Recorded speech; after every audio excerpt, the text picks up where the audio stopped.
I'm a legend. I'm a legend.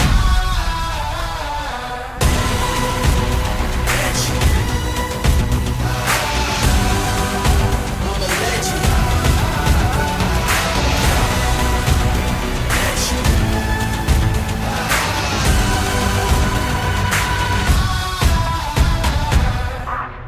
Back to the Busted Podcast, everybody. My name is Mark Pavelich, my favorite co-host of all time, 8-time WBC, WBA World Boxing Champion, Jelena Mrdjenovich, and arguably the nicest human being in MMA, World Kickboxing Champion.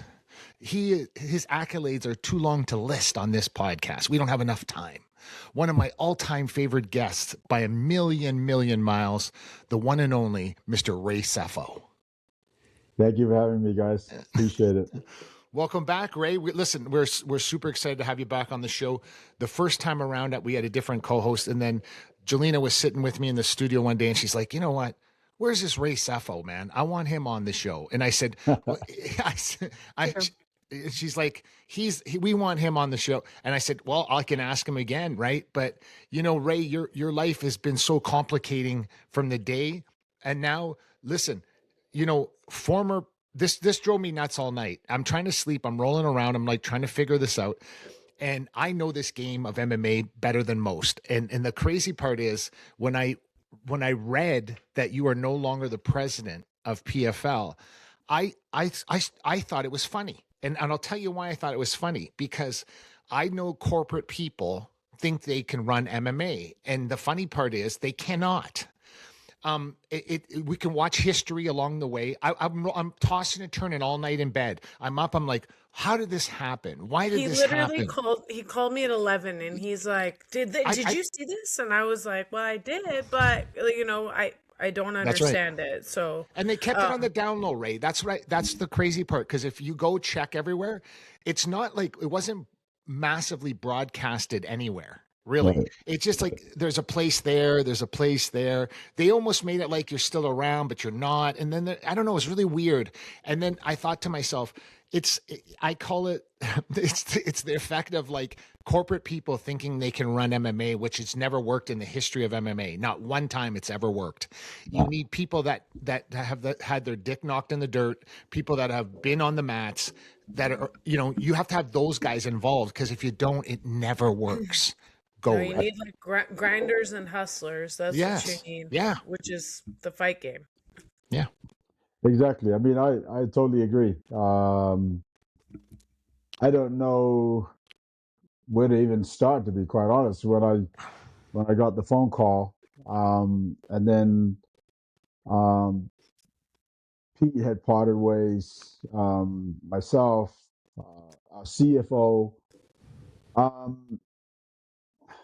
You know, I was dumbfounded when I got the call, because this is my baby. I started it. That's right. I mean? That's right. And nobody called me to start WSOF.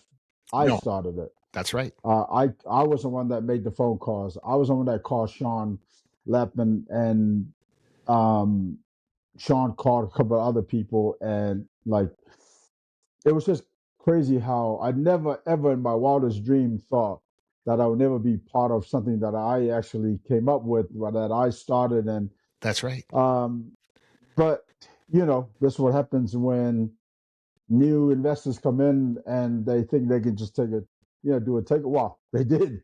A week later, you know, Don was also had parted ways, and I knew something wasn't 100%. How do you put it? Right, maybe. When I spoke to Don, and you know, as much as he wanted things to stay as they were, he pretty much told me that it was out of his hands. And so when I heard that, I was like, okay, we've got a major problem. And it was what it was. And without going too much into it, listen, am I happy about it? Absolutely pissed off. Oh, good. Yeah, I was wondering, because no one's seen you yet. Have you? have you talked about it much outside? No, Because not I've at never all. heard anybody ask you about this. I'm like, am I living on a different planet right now? Because I'm like, Ray, listen to me, man. When I tell you this, if there wasn't a better fit of your own thing that you started and made the Bellator deal too as well, I don't know if anybody else is watching this at home. They're going to figure this out today because, as the Busted Lip podcast always does, is we want the truth, right? And the only place Right. we're going to get the truth is from you. And literally, I was watching and I'm like, you made the Bellator deal, like you made all these things happen, and I'm like, how does that happen? Like, I'm confused. Yeah, I mean, listen, yeah, I'm still like even to this day, I'm still dumbfounded when Miffed, yeah. it feels like it was just yesterday. That being said, I've moved on to bigger and better things, and like I always say, God's plan's not mine. It's not my plan. So, or should I say, God's plan is always going to be better than mine. Yes. And Yeah. and so, I listen. The only reason why I wish them the best is because our staff that was there, they're great people, Sure. So I wish them the best. But anybody else, I don't really give a damn, Yeah. And Yeah. just for our listeners watching at home, this happened in January, correct? Correct me if I'm Yes. wrong. Correct. Yes, No, that, good So yeah, shape. in in January. January, and it still is like, I don't know, I'd be pissed, but that's just, I have a Yeah, temper, and hence the fighting. So I don't know if I yeah. would have handled it as gracefully as you are, but Yeah. Trust me, I've had to fight so many demons that, Sure. no, it's but it is what it is. And like I said, I'm in a better place. I feel free. I feel like there's a lot of things in the works. Um, that's great. Perfect Any we can example. talk about? Yeah. Oh, good. Okay. So I think after I want to say 3 days after, no, yeah, 2 days after the announcement was made, I get a phone call from Bulgaria, a company out of there, Senshi, who does kickboxing, Sure. and invited me out and wanted me to, be part of their team as well. And I ended up doing a seminar with some of the kickboxing legends, like Nestor Hus, Simi Oh, wow. Schultz, Wow. Andy Sauer, Albert Kraus. So yeah, Jan Soker and all these guys, and the seminar was 3 days. We had like 1,500 people there. Wow. It was That's crazy. amazing. Bananas. That's Yeah, amazing. it was absolutely amazing. And then to finish off the week, there was a show of great fights. And then 2 days after that, I speak to Daisuke in Japan for K1, and K1 started a new comeback, if you will, this year, and they've got 8 shows, I think, booked for this year. Nice. And they asked if I wanted to be a color commentator for them. So Sure. Mike Chavello and I teamed up again, Wow. and Wow. we've done 2 shows already. Wow. So I love that. it's it's You know, been fun. Chavallo did my show, eh? Like he did my show for many years. He's like Right. top shelf. Right. Everybody knows like he is levels above. Even Rogan, everybody said like he's the man, right? Yeah. And Yeah. to see you two together, what made me so happy because I love Michael, and I think Yeah. just in general, I'm like, what a great combination. The two of you together is just spectacular. Yeah, thank you. Yeah. No, it was a dream job. I mean, Mike Chavello and I used to do K1 Max together. That's right. That's right. And so, just 10, 15 years later, we're starting K1 again. And I tell you what, the last show last week, I mean, the fights were amazing. That I think there was like 12 fights with 8 finishes. It was amazing. You know what I mean? Is K1 not the greatest? Like me personally, when I had my martial arts school back in the day, we used to watch K1 more than anything. It was on 24 hours a day. Right. And it was funny because we were like, my son would look at me and go, Dad, this is the greatest sport. Not just organization, but sport itself. This version of kickboxing You know, K1 was smart. You know what they did? They took out the weird Muay Thai music because we all respect the art of Muay Thai. But Right. but North America doesn't understand the whole They don't get headdresses the and traditions. they The don't traditions part Jelena. of it. They really don't get it. So K1 goes, okay, we're cool with that. We know what to do. We're not going to do that.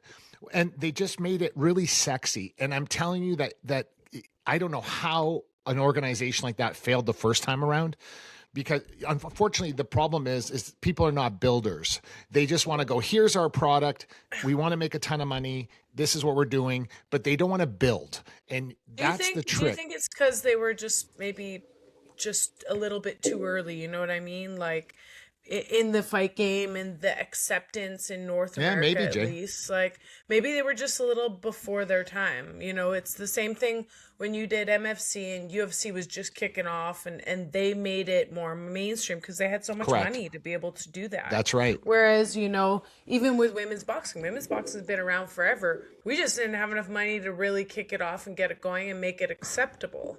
That's right. And so that's kind of the same thing. K1, they made a little splash in the market. People loved it, but they didn't maybe have the finances behind it to get it really going, you know? Well, they did though, didn't they, Ray? They did have huge money. The honest truth is that they were massive worldwide. Yeah. So a perfect example is my first time in Croatia,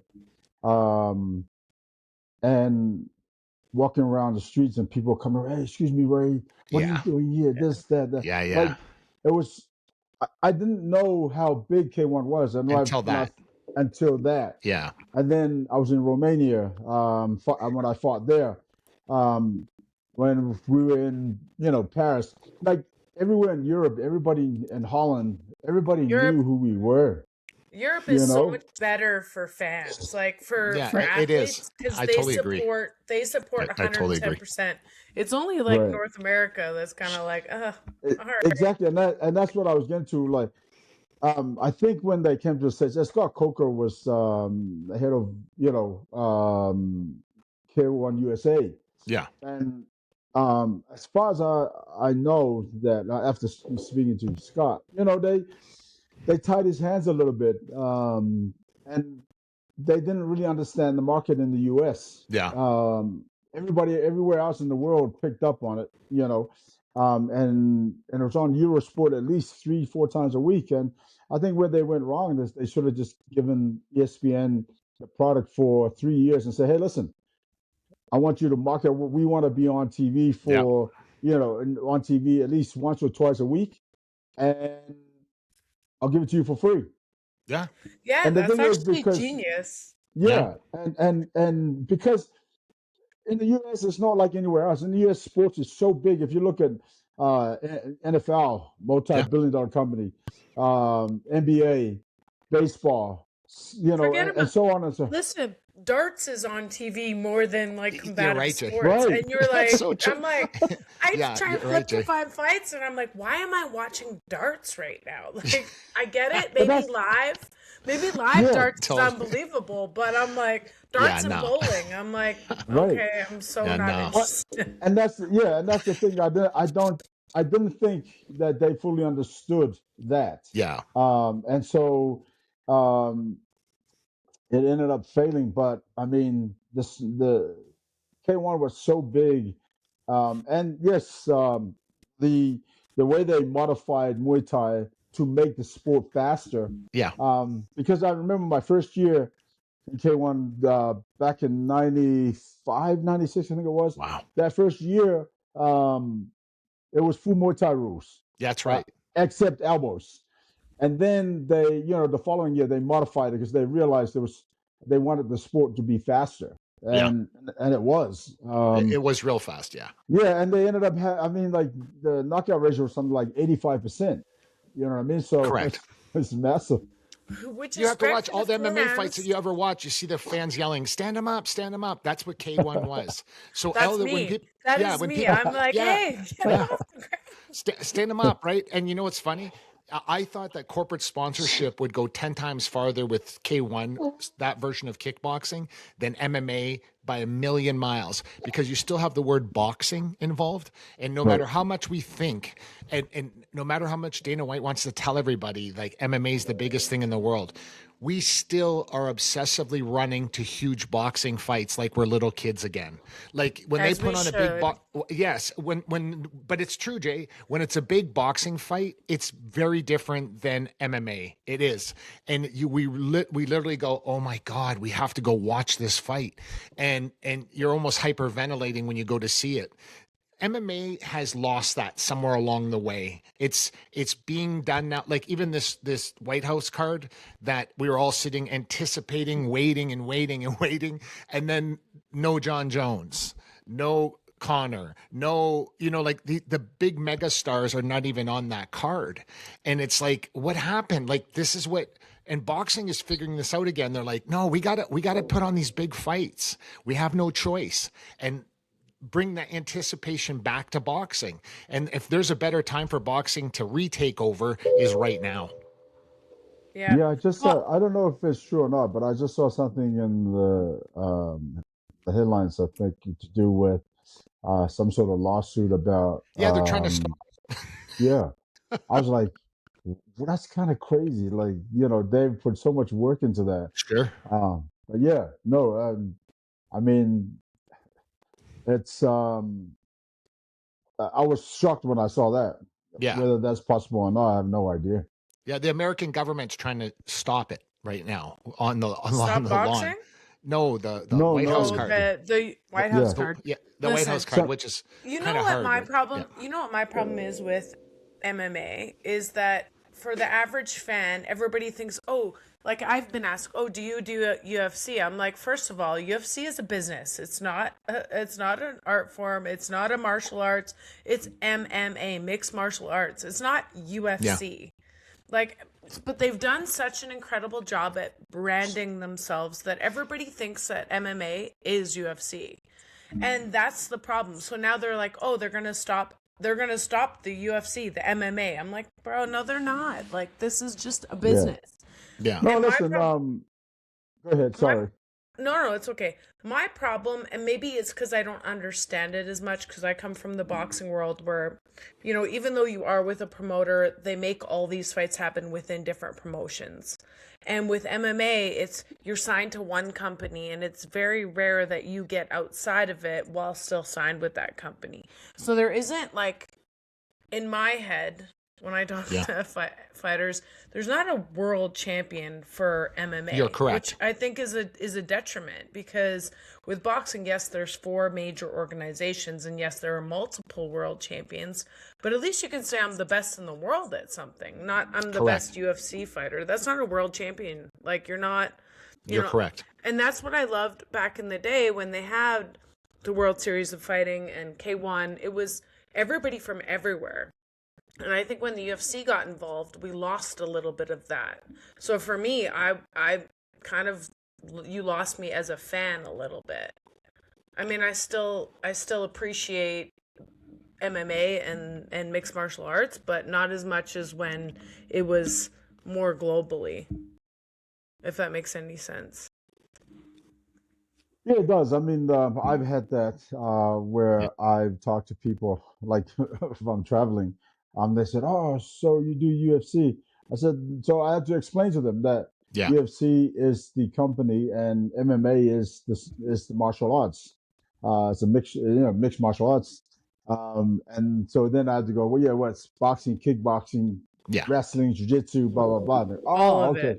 If I had a dollar, right? If I had a dollar for how many people I had to tell what MMA stood for, back in the day when I started, one of the first organizations ever in Canada, I had to explain to people what MMA stood for, and I had to do that exact spiel that you just did to thousands and thousands of people to explain to them what actually MMA stood for. But like I said, if there was a time right now for K1 to make a real explosion, and not just in Europe, to come to North America, but don't go in 20 20,000 seat venues. Go in 5,000 seat venues and sell them out. Go in 3,000 seat venues and sell them out. And make it an atmosphere. Correct. Right? What's the point of going here? Let's flex. Let's go in a 20,000 seat venue, and then we're only going to sell 11,000 tickets, and then the other half is going to be netted, like covered up or whatever. No, just build. Be a builder. If they have the builder mentality, they will be successful because the product is so good. Right. No, I agree. So good. Yeah, I mean, just going back to the UFC thing. I mean, you're right. I mean, UFC's done an amazing job promoting not only the company but the fighters, and so and right now, listen, they're going to be number one for a while in the MMA space, sure, because they have some of the great fighters from mixed martial arts, and I've had nothing but love and respect for them. That being said, K1 is at a point where they're just starting again, and after seeing the show that just happened, I was like, wow, this is really, if it continues like that, it's gonna it's gonna come back again. Yeah. I mean, was it in Japan? Yes. It was in Tokyo. Yes. Tokyo. The fans there are amazing, right? Yeah. The Japanese fans, the people in Tokyo. I was just there in December for my friend's fight. They're unbelievable. They're the best fans. Like they support. They show up. They put their butts in the seats. They're super. They're respectful of everybody, which is kind of what you want as a fighter. Yeah, no, exactly. You make a good point there, because for them, it's all about honor and respect. Like, it doesn't matter if you lose, as long as you put on a good fight, man, they're gonna love you forever. Forever. They're just great fans. Yeah. Are you still in the gym daily? Yeah. I still spar 3 days a week. Yeah. That's Mark's way of saying you look good right now. Yeah. Ray, you know what though? Ray, you know what's funny though? It's funny when you get kicked in the balls or that body shot in life, right? Right. You seem different today, and I I love you. So, but you seem different today, and do you believe that that's taking those life body punches? Oh, absolutely. Because you seem different. You do, and usually you're the pride of New Zealand. You're smiling. You're very, but today a little different. You're still smiling, but you have a different aura about you today, and it's not a bad one. Like a glow. But it's also. I appreciate it. But it's also. The lessons that you've learned, because I do know on the first episode, the things we did find out that you basically told us on the show were just incredible. Like, minutes away from being homeless, like, your faith, in God, your all your stuff. And it's brought you to here now, and here you are today. Right. Yep. And you're still the most loved human being in the sport. There's no question. There's not even a close second place. You know what I mean? I fall probably in the 400s, you know what I mean? And you're at the top, right? So what I'm saying is that people have to understand what I understand about you, right? It's that, you do have the heart of, you have the heart of a lion, and you're in the gym up with people, you're training high level UFC fighters and, probably PFL fighters too, I would imagine. So that's the thing that people don't. Yeah, but you're still training fighters, right, Ray? Am I right? Yeah. That's just started working with Johnny Walker. Wow. And Min Yang. So yeah. I mean, Min Yang, we were 3 fights in actually together. So Johnny Walker just announced that he's going to heavyweight, and I'm like, yeah, sure. Ray, what's wrong with Johnny Walker? Because we all thought that he was going to be the next, like, he was the next Anderson Silva. He was going to be the next GSP. Right. He was, and even my son and I used to talk about all the time. It's like, this guy has the body mechanics to be any kind of world champion he wants to be. It seems like he has a problem with distance and space. Am I correct about that? You're 100% correct. It drives me nuts. Sometimes I see him, he's trying to fight as a small guy. I'm like, bro, just put on a Tommy Hearns fight and learn that, because he's literally 9 miles away from someone jabbing him, but he wants to fight as a small guy. And I'm like, bro, you would never get hit. You would never get hit if you learn the right way. you know? It's funny you say that, because when he got back after his last loss, he called me up, and so we talked and we sat down and chatted, and I'm like, listen, I'm gonna be straight with you, and you got all the potential in the world, but potential means absolutely jack shit if you don't put in the work. 100%. And I mean quality work. For example, in the last fight, I mean, it was like he was just running around, and I mean, listen, the fight was close. It could have gone either way. Sure. That both guys didn't do much at all. That being said, Johnny's got so much potential, so much talent. It's nuts. Yeah. So we got in the cage, we moved around, just basic stuff. And a light bulb went off in his head, and he's just like, wow, this is kind of pretty cool. So, yeah. Yeah, no, and you know, the amazing thing is that he's so easy to teach. Oh, fantastic. Yeah. Yeah. He's so coachable. And, the funny thing is, so then I had to go somewhere for about a week. I come back and he goes, Coach, you know, those few things that we worked on, it worked in sparring. That's all I did. I was, sticking and moving. And I said, yeah, because they work because the basic stuff. You're a big guy. You're strong. You're quick, freaking for a heavyweight. Yeah, very much. Yes. He was already a week after the fight. He was already like 238, 240, I think it was. Oh, wow. You know what I mean? Wow, so he's a big guy that cuts a lot of weight. He's a legit heavyweight if he wants to be. Yeah, right, exactly. Yeah. So his next fight is August 1st in Serbia. Okay. And Jelena, and that's his first heavyweight fight. So I mean, I think he, Ray, it's mind-boggling. Okay, let me tell you, Johnny Walker to me is mind-boggling. To have the makeup of that God gifted him with that type of structure and the whole thing. And when we saw him fight the first one or two times, we were like, oh my God, this guy's going to be the next. Like he has to be. And then he didn't. And then he'd get into certain fights and you go, no, Johnny, what are you doing? Stay long. So I have a question. Is that coaching or is, I don't know. It's got to be a little bit of both, because I believe, and I don't know, Ray, you can speak on this for training MMA fighters, but even in boxing, what I see is people try and make it too complicated. And so, correct. Totally. What we do, and I train with Sugar Hill Stewart. He's nephew of Emmanuel Stewart, Tyson Fury's trainer. And we drill basics every day. And it is the foundation, footwork, balance, basics. Those are the things that we train every day. And I've had 57 professional fights, and these are exactly. And I've been doing this for 23 years. These are the things we still drill every day, and I know them inside and out. But my body needs to be reminded of this, and you don't need to make it super complicated, because if you do the small things right, the big things will come, right? Especially at heavyweight. Yeah, especially at heavyweight. When you get these bigger guys and you have these trainers or bigger names or potential big names, these coaches want to just overcomplicate and be like, I'm the one who changed the game, rather than just sticking to the basics and letting it work. 100%. So do you think it's more of a coaching and then maybe that connection with the fighter, that they aren't processing what you're trying to tell them?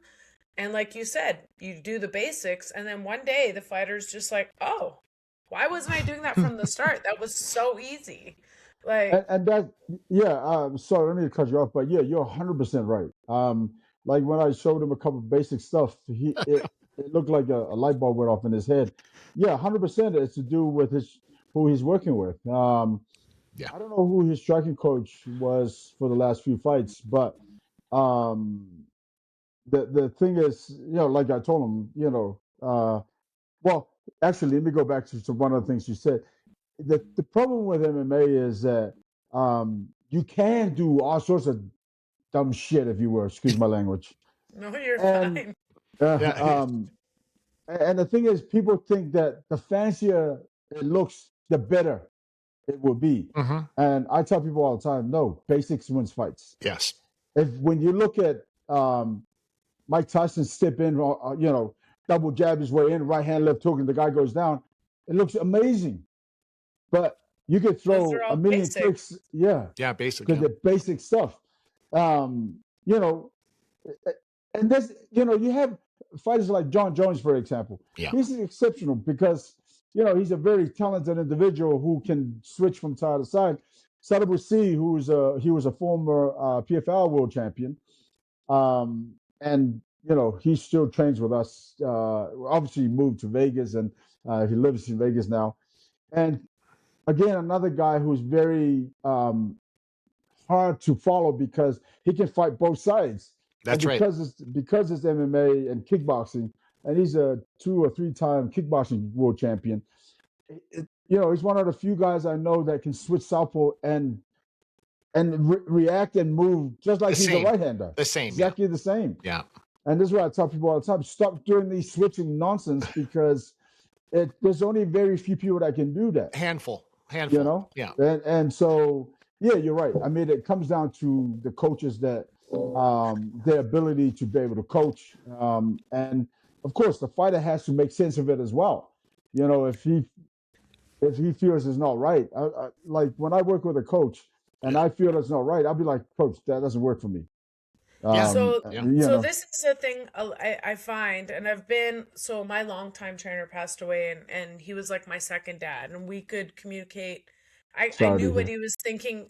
Thank you. It was a while ago now, but I knew what he was thinking when I looked at him. But he taught me everything I know. I started with him.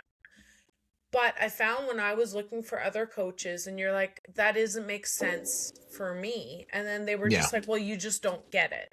And I'm like, what do you mean? Explain to me a different way.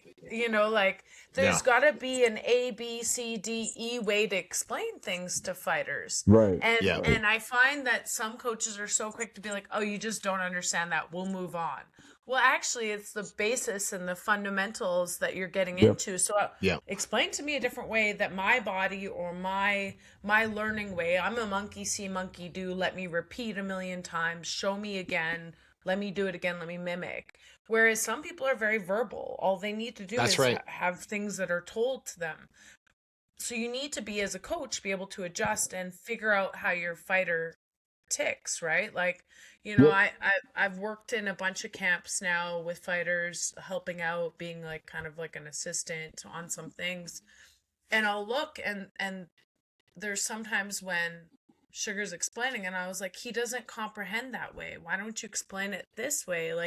And that's just because I've had to be around and see different fighters explain different ways. Right. And I think that's what makes phenomenal coaches is being able to adjust all these different phases.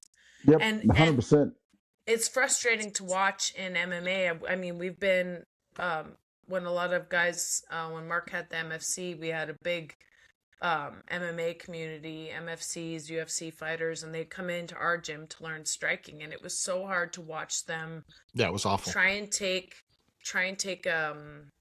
instruction from one coach, because I find maybe, and this again, very naive experience in MMA, but I find that there's so many different coaches because you have to do so many different disciplines that there's and then put it all together. And then there's no head guy, there's no main man. It's like I have a boxing coach, I have a kickboxing coach, Muay Thai, grappling. Like I trained with a couple guys and I was like, no man, I can't. You guys are giving me a headache. Yeah. It's different. So when you coach a guy, this is I've been wondering this because I don't have a lot of MMA coach friends. When you coach a guy, and you're coaching obviously kickboxing, right? Right. I'm sure you can, from your experience, you can coach a bunch of disciplines, but how do you work with the other coaches with the fighter? Do you guys all communicate or no? Yeah, we do. For example, at Extreme Couture, that's where I coach and train. So you have pro class, and then that pro class, there's grappling. So obviously, there are times where let's say if it's Coach Dennis or whoever is coaching that day, and if it's mixed martial arts, then everybody's grappling, wrestling, jiu-jitsu, submissions, and Everything. all that, right? And then sparring days is where we put everything together. And myself and a few other coaches will overlook, the team and whatnot.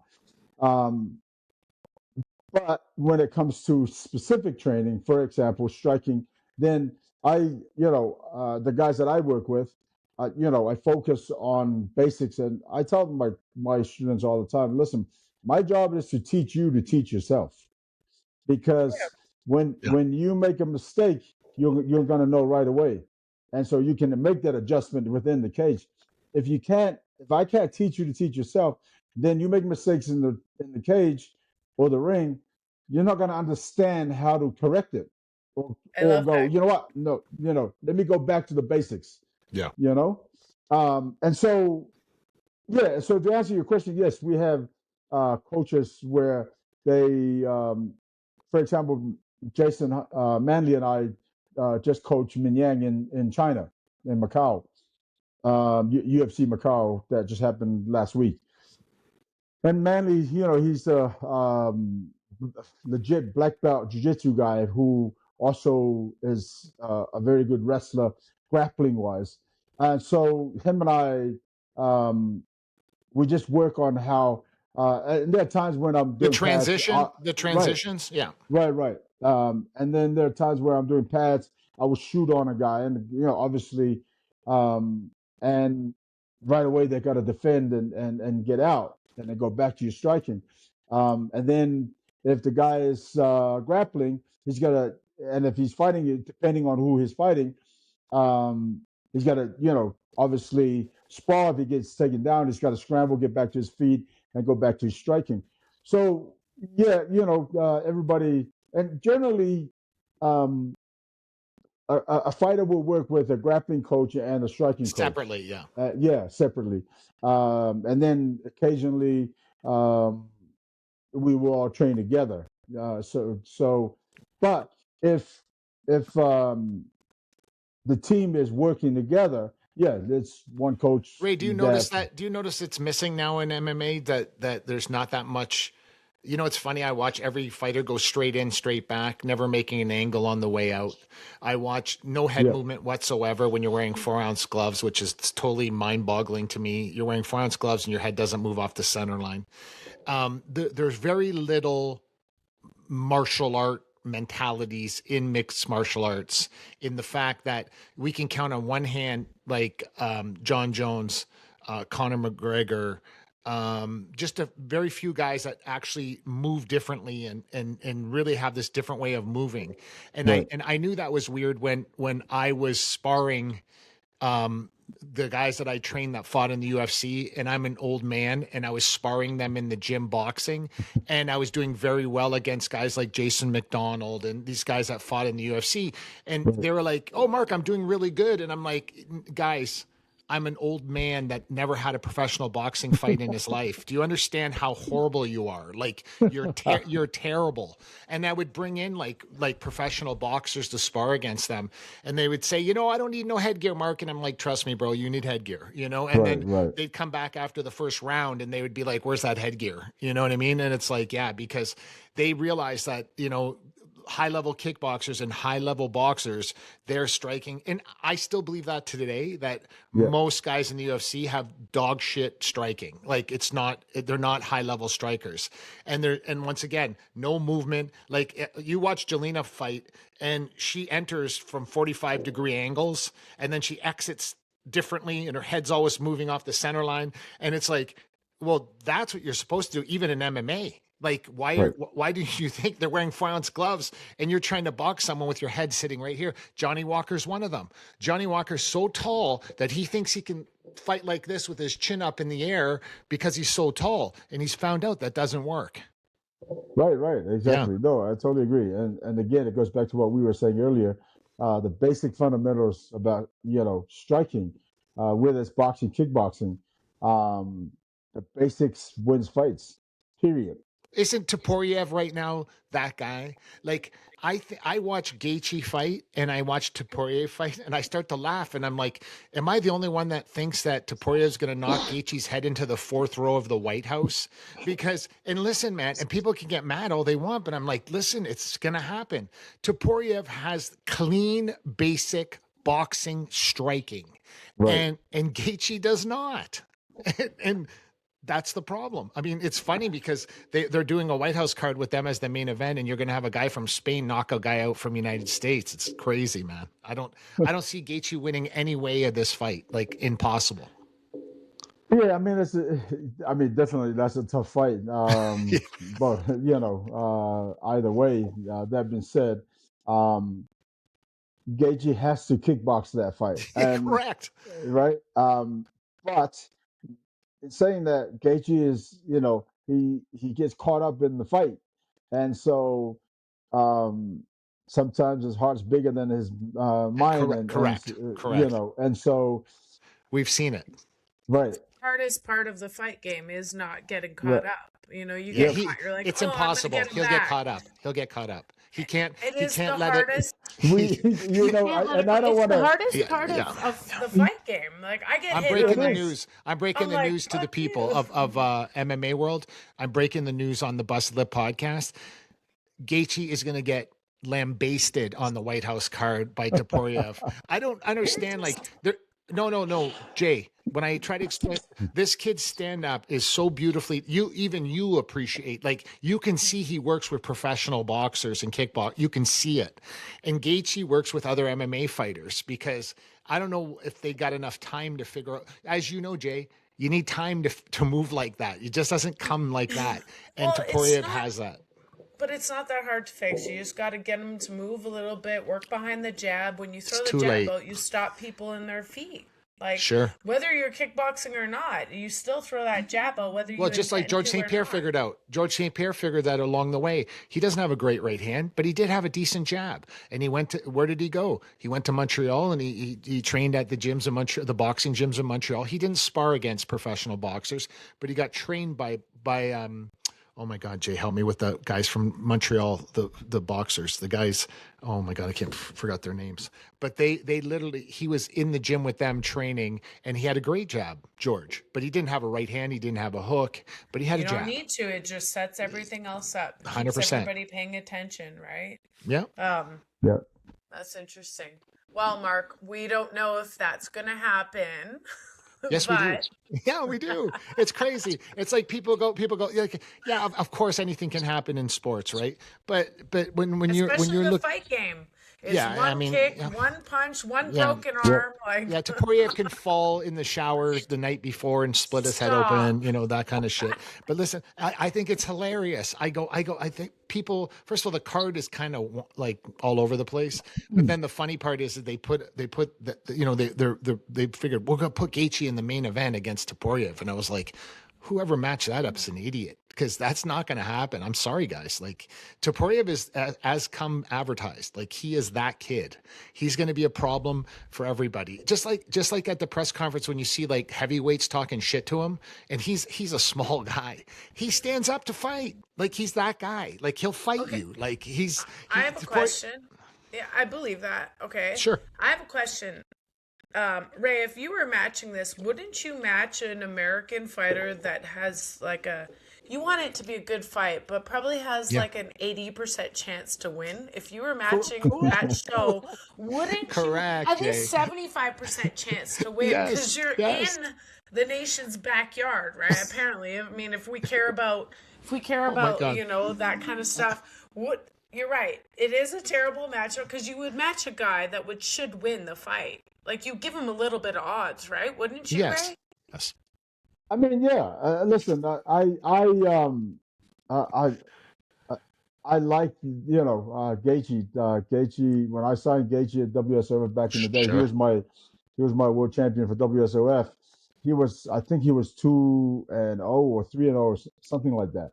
So I'm still rooting for Gaethje. Of course, yeah. And can he win? Yes, but he's also he's got to fight smart. Like I said, like Taporia, I think he's an amazing athlete. I think he's an amazing fighter. That being said, I haven't seen him kick. I haven't seen him kind of like I've seen him grapple and box. Yeah. And so he does that very well. And when he fought against Oliveira, I said, listen, if Oliveira kickbox yeah, and stay on the outside and use his teeps and kicks sure, to kind of start the fight, and well, obviously he didn't do that because he decided to stay in the pocket, got knocked out in like a minute and a half to 2 minutes in the first round. Correct. Now, if Gaethje does that, the outcome is going to be very similar to that. And Max did it too. Max, and we all love Max, man. But right. he believes his striking is the best in that division until you fight someone with real striking. Right. And that's what happens. And so, in my opinion, listen, I think it's still a good fight, but Gaethje has to fight smart, and he's got to kickbox more than just to stand in the pocket. And because he's got a lot of weapons. This is the thing with MMA. Sure. You got knees, you got elbows, you got kicks, you got punches. Use your punches right. So he's got to fight at a distance where it's ideal, and where he can pick that fight apart. Definitely. That being said, if he stands in the pocket and bang with Taporia, he's going to come out second best because India has really good boxing stance. He moves really well. He's got he's got fast hands. Eyes are so sharp when he's in the pocket. So Gaethje's just got to fight a smarter fight. Does Strickland come to your gym sometimes? He trains with us. Has been training with us for the last 5 years. He's there all the time, right? Yeah. Let's be honest. He's a great teammate. Like that's right what after I hear from everybody. Fight, yeah, I hear that from everybody. After a fight, following Monday, he's back in the gym, or maybe Wednesday, depending on how sore he is. Or Wednesday, he'll be back in the gym, helping the team. How do you like this whole thing with him right now that's going on with him speaking out about Israel, and now all of a sudden he's banned from the White House? First of all, he's probably the most American fighter. Correct. That's the world champion today. Yeah, that's so true. And it's so stupid that you're gonna ban someone like Sean. It makes no sense. From a White House card of all cards, when he's such an American and stands for America. He does. Who gives a damn about what he says about anybody else? I agree. Yeah. It's just ridiculous. And it's funny because he now has got sympathy for the first time in his entire life. People are sympathizing. This is what I love. Listen, I wanted him to win that fight so bad the other day because I'm so tired. I can say this. I'm tired of that type of fighter. And he literally walked in there and he won that fight. And then literally, people want to say whatever they want about him, but then all of a sudden he speaks, he supports the Palestinian people, and he's anti-Israel. And now you decide to hang the flag on this kid now and say, you're not coming to the White House card because you're against Israel, not against the United States. I'm against Israel, which a lot of people are. And literally they ban him from the thing now. And now he's getting sympathy around the world. Yeah. It's fantastic. No, it is. We're supposed to be a country that's free speech, and it's gone. And yet, he's been told to apologize about something. Listen, Sean is always going to be American first. Yeah. And we know that, we hear that. Just banning him from the White House card it's just silly to me. So do you think that's probably out of Dana's hands because he's the king of talking about free speech all the time, and then when it comes to free speech, his current middleweight champion of the world says, "I'm anti-Israel." And that's all he said. He didn't go into great detail about anything else, and all of a sudden they tell him he can't fight at the White. I mean, he can't attend the White House. I think their hands are going to be extremely tied with a lot of the things with the White House card. Like, I don't think it's a UFC fight. It's going to be run by the White House because it's their home turf, and it's probably so much security That's a issues. good point too. Yeah.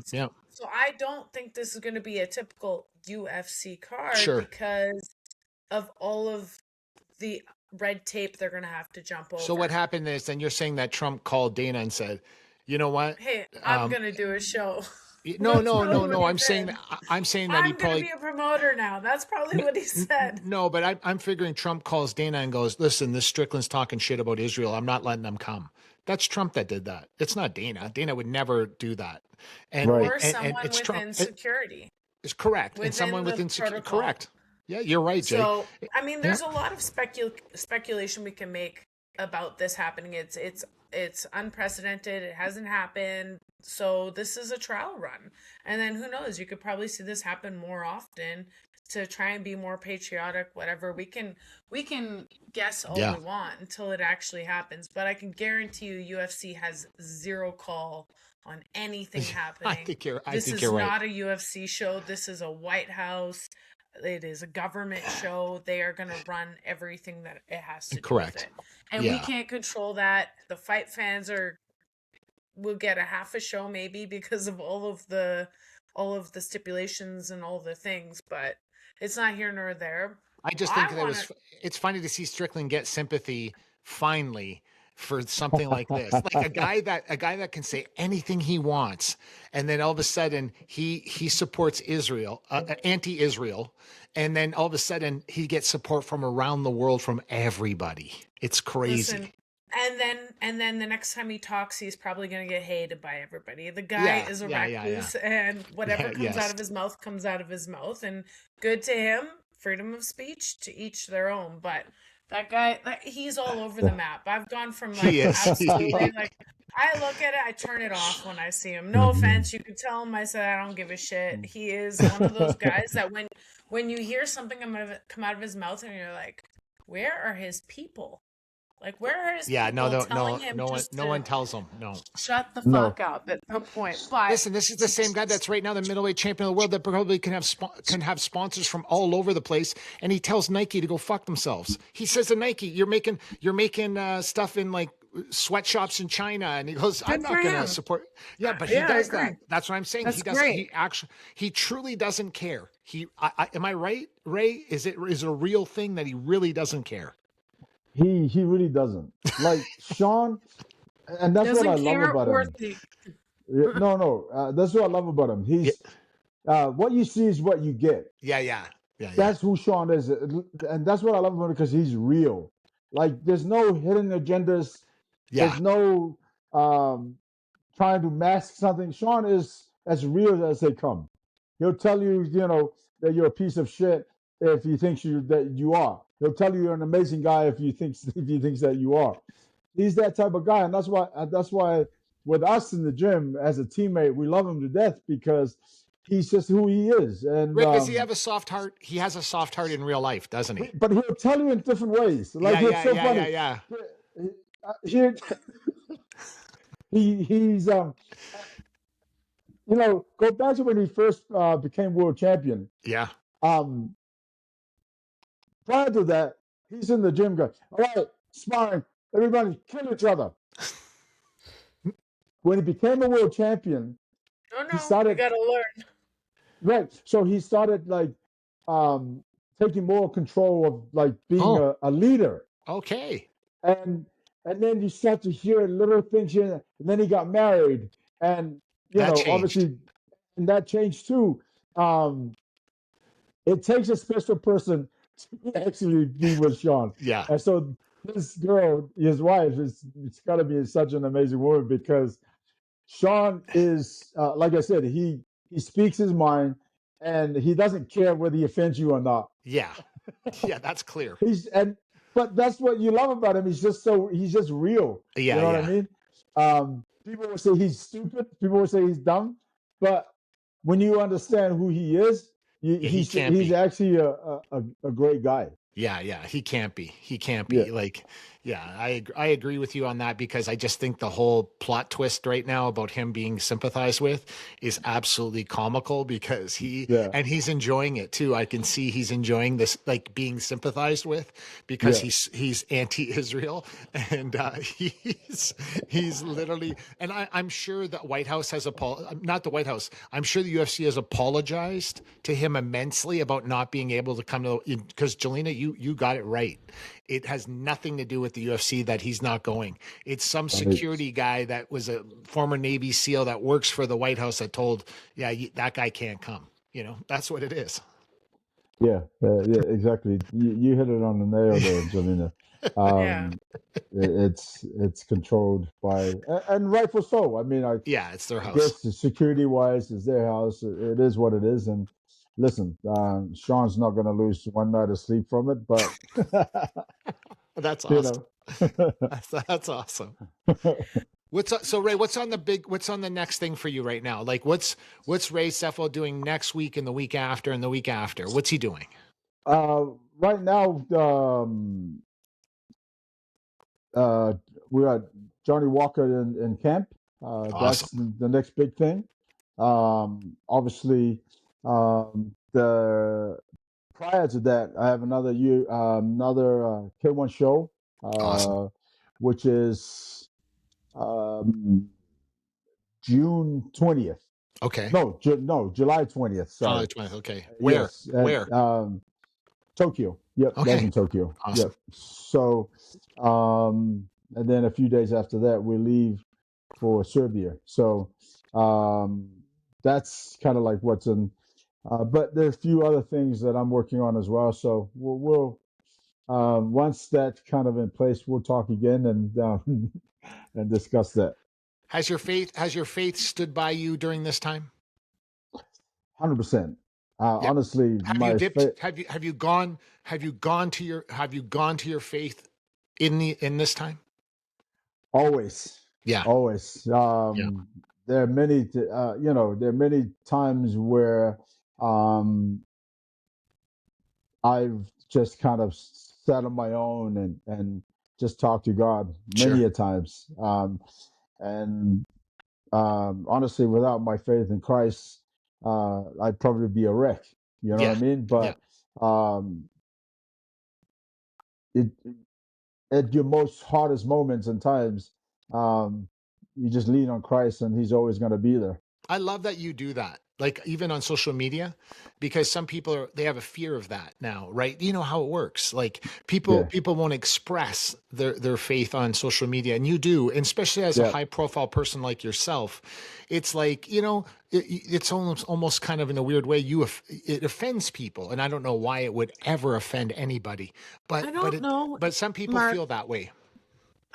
Maybe some, but I know a lot of the athletes that I follow, a lot of my friends, they express their faith all the time on social media. What I'm saying though, Jay, is that, and I also express on my social media, but what I'm trying to say is, high profile people like Ray, there's a segment of people that are very anti-Jesus, anti-God.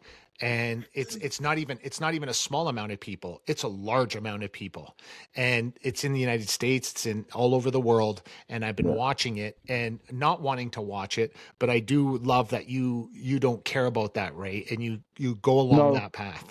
Yeah, you can't, because I agree.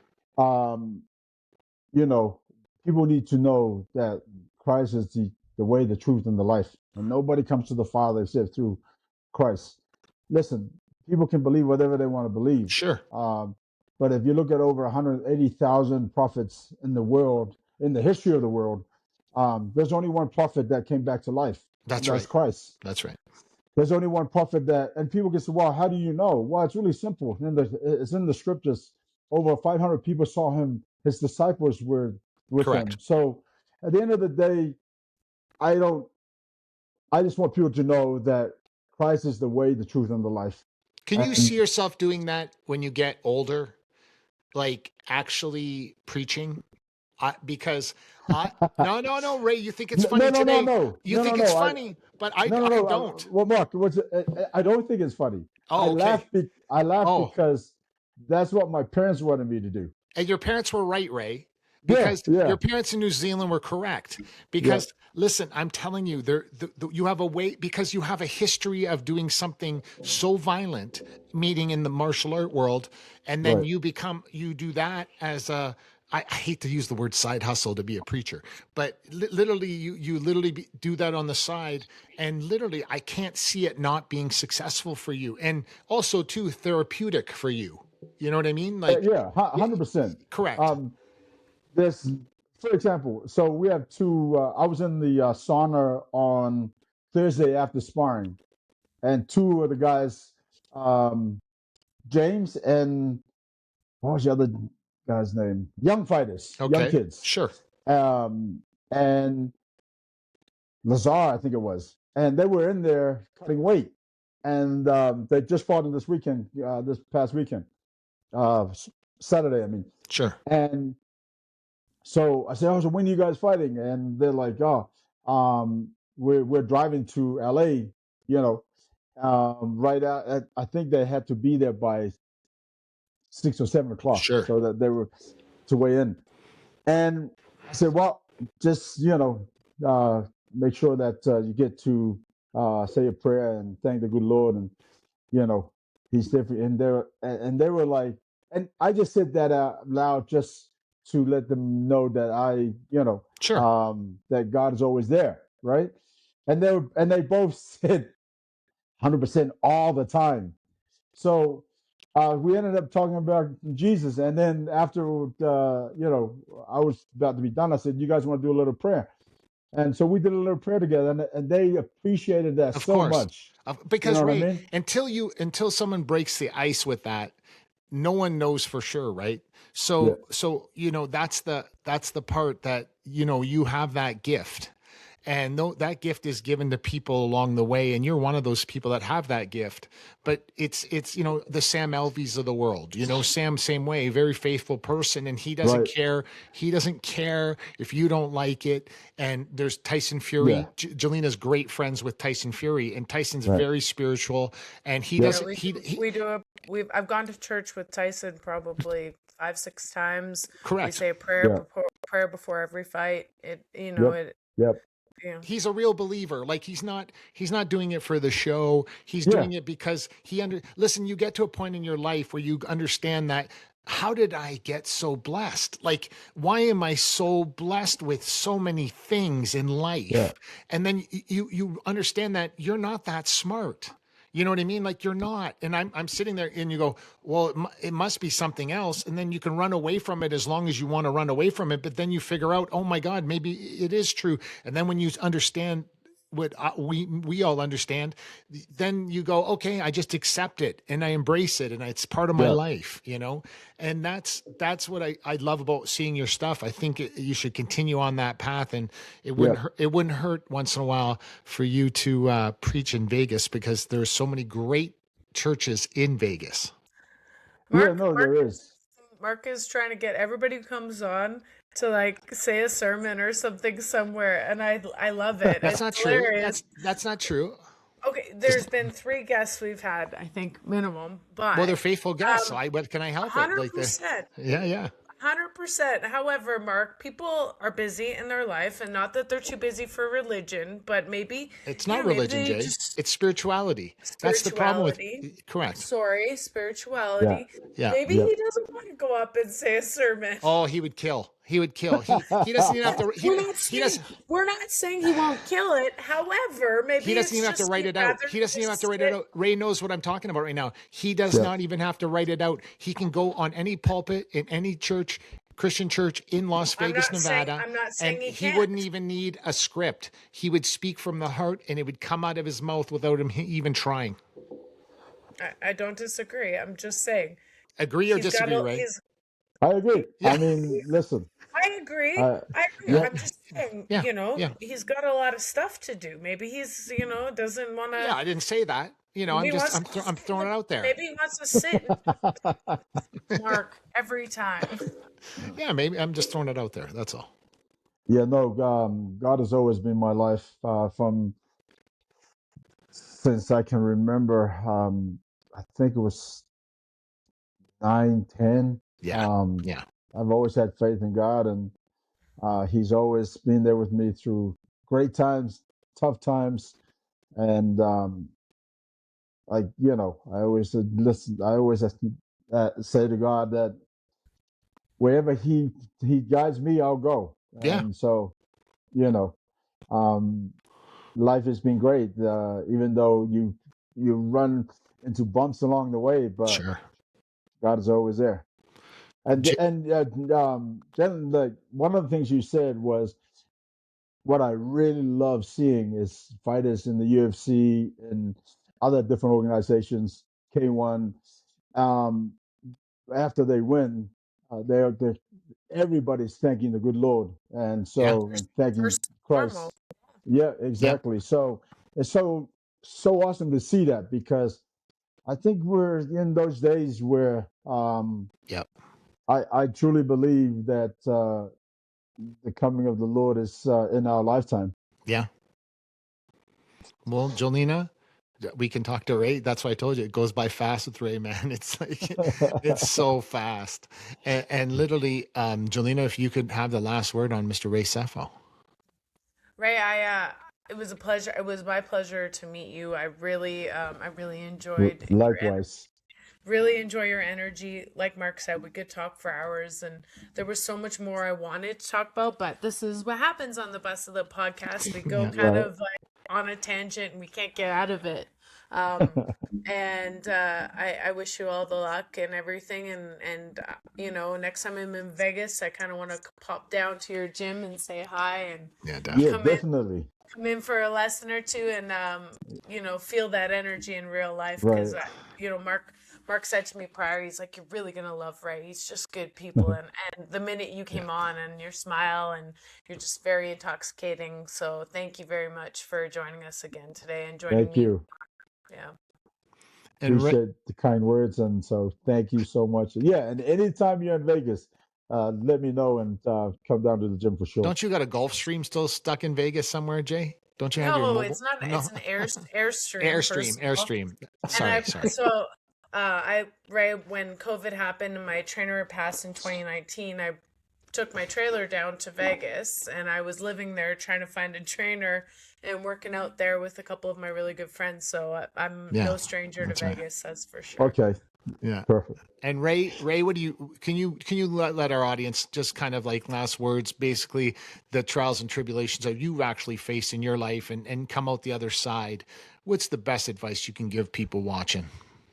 First, find God. Yeah. And then, you can't sit on your butt. You got to do the work. You got to constantly open doors, because one door or two doors may close. And there's another one that's going to be opened. But have faith in God. Trust that He's always going to be there. Trust that, have that relationship, not just faith. You got to have a relationship with Jesus, and He's going to help you along the way, guide you. I've seen so many testimonies from different people on social media about how amazing God is in their lives, and how they've gone from being drug users to like anything in life. And it's amazing how God has actually strengthen these people and whatnot. So find the Lord in your life. Hard work, discipline, consistency, all these things go hand in hand. And doesn't matter what you do in life, just make sure that you do it right, do it with your whole heart, mind, body, and soul, and you'll succeed. Fantastic. Well, Ray, we can't thank you. Sorry. Yeah. I just want to point out one of the things you said, consistency. That is something that people definitely overlook. You can work hard, do all those things. That's so true. Right. So I really like that. Thanks for reminding me of that. Sorry, go ahead, Mark. Well, thank you so much, Ray, for being on the show again. And like I said, that's the See, if people think it's funny, you're on the first time and we talked about one thing, and then we come on this time and it's something different. And it's like, that's what the part of this podcast that people understand is that, the next time you come on, it'll be something different again, because you're always evolving and getting better at what you do. So we can't thank you enough for being on today, Ray. We can't thank you, and we love you, and we want you to just keep rolling, man. Much love to you guys as well. Thank you for having me. Okay, Ray, you take care, man. Awesome. You too. Bye-bye. Thank you, Ray. Ray Sefo, everybody on the Busted Lip podcast today. Upside down. You got it. You okay? But now it won't let me get out. No, you can't slow, but you can just leave it open to let it download. Just hit leave. Yeah, there you go. Everybody, Ray Sefo on the Busted Lip podcast, former PFL president. We kind of got to the bottom of that today. And world kickboxing champion, trainer to multiple UFC fighters, and just, world kickboxing legend. Legend. Legend is the correct term. Yes, Jay. And we can't thank him enough for being on the Busted Lip podcast today. And Jay, what do you think? You're right. His energy is just infectious, and yes. The minute he popped on the screen and I saw his smile, and like you're right, he had this aura, glow, however you want to call it, for his energy. For people, maybe they can leave in the comments the colors of people, whatever. I don't know anything about it, but he has a color that's very inviting, and I thoroughly enjoyed talking to him. There's so much more I wanted to ask him about, But as our show always goes, we go on different tangents, and then we just next thing you know, it's been an hour. So it's the way it goes. We could make the show longer, but it would be counterproductive. Yeah, but I really enjoyed him. So thank you for suggesting him and reaching out to him, because he was great. Well, everybody, would like to thank our wonderful advertisers at Crystal Glass Canada, your clear choice for all your glass needs. Go to crystalglass.ca today. And of course, Gems for Gems, dealing with domestic violence.